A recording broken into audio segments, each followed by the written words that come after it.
ಶಶಿಕಲಾ ನಟರಾಜನ್ ಪಟ್ಟಾಭಿಷೇಕಕ್ಕೆ ಎಲ್ಲಾ ರೀತಿಯ ಸಿದ್ಧತೆ ನಡೆದಿರುವ ಸೂಚನೆ ಸ್ಪಷ್ಟವಾಗ್ತಾ ಸಾಗ್ತಾ ಇದೆ. ತಮಿಳುನಾಡಿನಲ್ಲಿ ಎಐಎಡಿಎಂಕೆ ಪಕ್ಷದಲ್ಲಿ ಭಾರಿ ಬೆಳವಣಿಗೆಗಳು ನಡೀತಾ ಇರೋದು ಇದಕ್ಕೆ ಸಾಕ್ಷಿಯಾಗ್ತಿದೆ. ಚೆನ್ನೈನಲ್ಲಿ ನಾಳೆ ಎಐಎಡಿಎಂಕೆ ಶಾಸಕರುಗಳು ಸಭೆ ಕರೆಯಲಾಗಿದ್ದು ನಾಳೆ ಸಭೆಯಲ್ಲಿ ನಿರ್ಣಾಯಕ ಹಂತದ ಬೆಳವಣಿಗೆಗಳು ಆಗುವ ಸಾಧ್ಯತೆ ಕೂಡ ಇದೆ. ನಾಳೆ ಸಭೆಯಲ್ಲಿ ನಿರ್ಧಾರ ಆಗುವ ಕೂಡ ಅಂದ್ರೆ ಸಿಎಂ ಗಾದಿಗೆ ಶಶಿಕಲಾ ಏರುವ ಬಗ್ಗೆ ನಿರ್ಧಾರ ಆಗುವ ಸಾಧ್ಯತೆ ಕೂಡ ಇದೆ ಎನ್ನಲಾಗ್ತಾ ಇದೆ. ನಾಳೆ ಸಭೆ ನಿರ್ಧರಿಸಿದ್ರೆ ನಾಡಿದ್ದೇ ಸಿಎಂ ಆಗಿ ಪ್ರಮಾಣ ವಚನವನ್ನ ಸ್ವೀಕರಿಸುತ್ತಾರೆ ಶಶಿಕಲಾ ಅನ್ನೋ ಮಾತುಗಳು ಕೂಡ ಕೇಳಿ ಬರ್ತಾ ಇದೆ. ಸಿಎಂ ಆಗಿ ನಾಡಿದ್ದೇ ಶಶಿಕಲಾ ಪ್ರಮಾಣ ವಚನ ಸ್ವೀಕರಿಸುವ ಸಾಧ್ಯತೆ ಕೂಡ ಇದೆ ಅನ್ನೋ ಮಾತು ಕೂಡ ಸಾಕಷ್ಟು ಪ್ರಬಲವಾಗಿ ಕೇಳಿ ಬರ್ತಿದೆ. ಶಶಿಕಲಾ ನಟರಾಜನ್ ಆಪ್ತ ಜ್ಯೋತಿಷಿಗಳಿಂದ ಈ ಒಂದು ಸಲಹೆ ಸಿಕ್ಕಿದೆ ಅನ್ನೋ ಮಾಹಿತಿ ಕೂಡ ಟಿವಿ9ಗೆ ಎಐಎಡಿಎಂಕೆ ಉನ್ನತ ಮೂಲಗಳಿಂದ ಮಾಹಿತಿ ಲಭ್ಯವಾಗ್ತಾ ಇದೆ. ಸೋಮವಾರದಂದು ಸಿಎಂ ಪಟ್ಟಕ್ಕೇರಲು ಎಲ್ಲ ಸಾಧ್ಯತೆ ಕೂಡ ಇದೆ. ಎಲ್ಲ ಶಿವ ದೇವಸ್ಥಾನಗಳಲ್ಲಿ ಸೋಮವಾರ ಕುಂಭಾಭಿಷೇಕ ನಡೆಸಲಿಕ್ಕೆ ಒಂದು ವ್ಯವಸ್ಥೆಯನ್ನ ಮಾಡಿಕೊಳ್ಳಲಾಗ್ತಾ ಇದೆ. ಅರುಣಾಚಲೇಶ್ವರ ಸೇರಿದಂತೆ ಹಲವೆಡೆ ವಿಶೇಷ ಕುಂಭಾಭಿಷೇಕ ನಡೆಯಲಿದೆ. ಇನ್ನು ತಿರುವಣ್ಣಾಮಲೈನಲ್ಲಿರುವ ಅರುಣಾಚಲೇಶ್ವರ ದೇವಾಲಯದಲ್ಲಿ ವಿಶೇಷ ಕುಂಭಾಭಿಷೇಕಕ್ಕೆ ವ್ಯವಸ್ಥೆ ಮಾಡಿಕೊಳ್ಳಲಾಗ್ತಾ ಇದೆ. ಇಲ್ಲೊಂದ್ ಕಡೆ ಎಲ್ಲ ಬೆಳವಣಿಗೆಗಳನ್ನ ಗಮನಿಸ್ತಾ ಇದ್ರೆ ಶಶಿಕಲಾ ಪಟ್ಟಾಭಿಷೇಕಕ್ಕೆ ಮುಹೂರ್ತ ಸನ್ನಿಹಿತವಾಗಿದೆಯಾ ಅನ್ನೋ ಪ್ರಶ್ನೆ ಮತ್ತಷ್ಟು ದಟ್ಟವಾಗ್ತಾ ಸಾಗ್ತಾ ಇದೆ. ಬಗ್ಗೆ ಮತ್ತಷ್ಟು ಡೀಟೇಲ್ಸ್ ಕೊಡ್ಲಿಕ್ಕೆ ದೂರವಾಣಿ ಸಂಪರ್ಕದಲ್ಲಿದ್ದಾರೆ ನಮ್ಮ ಚೆನ್ನೈ ಪ್ರತಿನಿಧಿ ರಮೇಶ್ ಕಂಠೀರವ.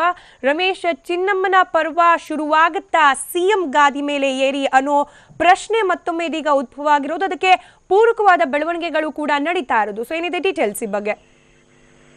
ಹೌದು ಸ್ಮಿತಾ, ನಿಮಗೆ ಗೊತ್ತಿರಬಹುದು ಏನು ಜಯಲಲಿತಾ ಅವರ ನಿಧನ ನಂತರದಲ್ಲಿ ಅಣ್ಣಾ ಡಿಎಂಕೆನಲ್ಲಿ ಒಂದು ಶೂನ್ಯತೆ ಆವರಿಸಿತ್ತು. ಆ ಸಂದರ್ಭದಲ್ಲಿ ಶಶಿಕಲಾ ಅವರೇ ಪಕ್ಷದ ನಾಯಕತ್ವ ವಹಿಸಬೇಕು ಅಂತೇಳಿ ಪಕ್ಷದ ಪ್ರಧಾನ ಕಾರ್ಯದರ್ಶಿ ಸ್ಥಾನವನ್ನ ಅವರಿಗೆ ವಹಿಸಬೇಕು ಅಂತೇಳಿ ಅಣ್ಣಾ ಡಿಎಂಕೆ ನಾಯಕರುಗಳು ಕಾರ್ಯಕರ್ತರುಗಳು ಅವರ ಹಿಂದ್ಗಡೆ ರ್ಯಾಲಿ ಮಾಡಿದ್ರು. ಎಲ್ಲ ಜಿಲ್ಲಾ ಮಟ್ಟದ ಸಭೆಗಳಲ್ಲಿ ಈ ಸಂಬಂಧ ನಿರ್ಣಯಗಳನ್ನ ಕೈಗೊಳ್ಳಲಾಗಿತ್ತು. ಅದರಲ್ಲಿ ಪ್ರಮುಖವಾಗಿ ತೇನಿ ಜಿಲ್ಲೆ ಏನು ಈಗ ಮುಖ್ಯಮಂತ್ರಿ ಪನ್ನೀರ್ ಸೆಲ್ವಂ ಇದ್ದಾರೆ, ಅವರು ರೆಪ್ರೆಸೆಂಟ್ ಮಾಡುವಂತ ತೇನಿ ಜಿಲ್ಲೆಯಲ್ಲಿ ಪನ್ನೀರ್ ಸೆಲ್ವಂ ನೇತೃತ್ವದಲ್ಲಿ ನಡೆದಂತ ಸಭೆಯಲ್ಲಿ ಶಶಿಕಲಾ ಅವರೇ ಮುಖ್ಯಮಂತ್ರಿ ಆಗ್ಬೇಕು ಅನ್ನುವಂತ ಒಂದು ನಿರ್ಣಯವನ್ನು ಕೂಡ ಕೈಗೊಂಡಿದ್ರು. ಆ ನಿರ್ಣಯದ ಕಾಪಿಯನ್ನ ಶಶಿಕಲಾ ಅವರಿಗೆ ಕೊಟ್ಟಿದ್ರು.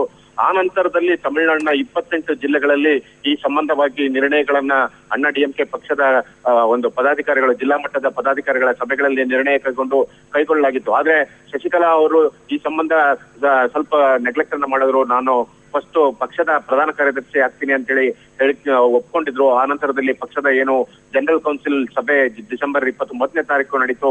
ಆ ಸಂದರ್ಭದಲ್ಲಿ ಪಕ್ಷದ ಪ್ರಧಾನ ಕಾರ್ಯದರ್ಶಿಯಾಗಿ ಅವರನ್ನ ಆಯ್ಕೆ ಮಾಡಿ ಅವತ್ತು ಕೂಡ ಅಂಗ್ಲಾಚಿ ಅವರನ್ನ ಒಪ್ಪಿಸಿದ್ರು. ಆ ನಂತರದಲ್ಲಿ 30ನೇ ತಾರೀಕಿಗೆ ಅವರು ಮತ್ತೆ ಮುಖ್ಯಮಂತ್ರಿ ಆಗೋದಕ್ಕೆ ಸಾಧ್ಯತೆ ಇದೆ ಅನ್ನುವಂತ ಸುದ್ದಿಯನ್ನ ಅಣ್ಣಾ ಡಿಎಂಕೆ ವಲಯದಲ್ಲಿ ಹಬ್ಬಿಸಲಾಗಿತ್ತು. ಅವತ್ತು ಕೂಡ ಎಲ್ಲ ಶಾಸಕರುಗಳನ್ನ ಚೆನ್ನೈ ಬಿಟ್ಟು ಎಲ್ಲೂ ಹೊರಗಡೆ ಹೋಗ್ಬಾರ್ದು ಅಂತ ಸೂಚನೆ ನೀಡಲಾಗಿತ್ತು. ಬಟ್ ಆದ್ರೆ ಶಶಿಕಲಾ ಅವರು ಅದನ್ನ ನಯವಾಗಿ ನಿರಾಕರಿಸಿದ್ರು. ಇನ್ನು ಅದಕ್ಕೆ ಕಾಲ ಕೂಡ್ ಬಂದಿಲ್ಲ ಅಂತೇಳಿ ಹೇಳಿದ್ರು.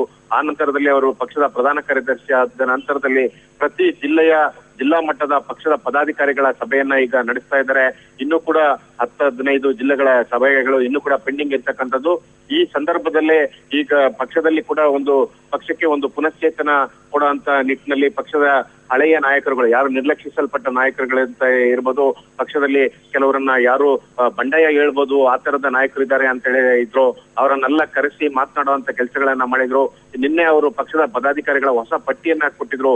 ಅದರಲ್ಲಿ ಅನೇಕ ನಾಯಕರುಗಳಿಗೆ ಅರಂಗ ನಾಯಕನ ಏನು ಸೆಂಗೋಟ್ಟಯ್ಯನ್ ಇದ್ದಾರೆ, ಸೆಂಗೋಟ್ಟಯ್ಯನ್, ಸೈದೈ ದೊರೆಸ್ವಾಮಿ ಸೇರಿದಂತೆ ಅನೇಕ ನಾಯಕರುಗಳಿಗೆ ಪಕ್ಷದ ಒಂದು ಸಂಘಟನಾ ಕಾರ್ಯದರ್ಶಿಗಳ ಹುದ್ದೆಯನ್ನ ಕೊಟ್ಟಿದ್ದಾರೆ. ಸೊ ಪಕ್ಷದಲ್ಲಿ ಏನು ತಮ್ಮ ವಿರುದ್ಧದ ಒಂದು ಅಲೆ ಇತ್ತು ಅದನ್ನೆಲ್ಲ ಸರಿಪಡಿಸಿಕೊಳ್ಳುವಂತ ಕೆಲಸ ಈಗ ಮುಗಿಸಿದ್ದಾರೆ ಶಶಿಕಲಾ ಅವರು. ನಂತರದ ಅವರ ಗುರಿ ಮುಖ್ಯಮಂತ್ರಿ ಸ್ಥಾನಕ್ಕೆ ಏರುವಂತದ್ದು ಅಂತ ಹೇಳಲಾಗ್ತಾ ಇರ್ತಕ್ಕಂಥದ್ದು.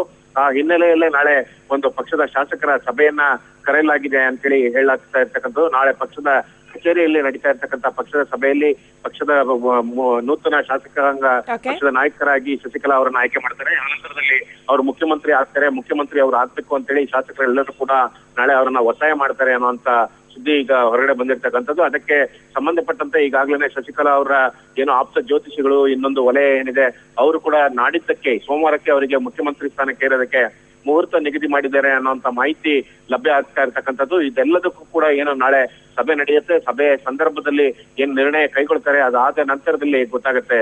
ಸ್ಮಿತಾ, ಧನ್ಯವಾದ ರಮೇಶ್ ಮಾಹಿತಿಗಾಗಿ.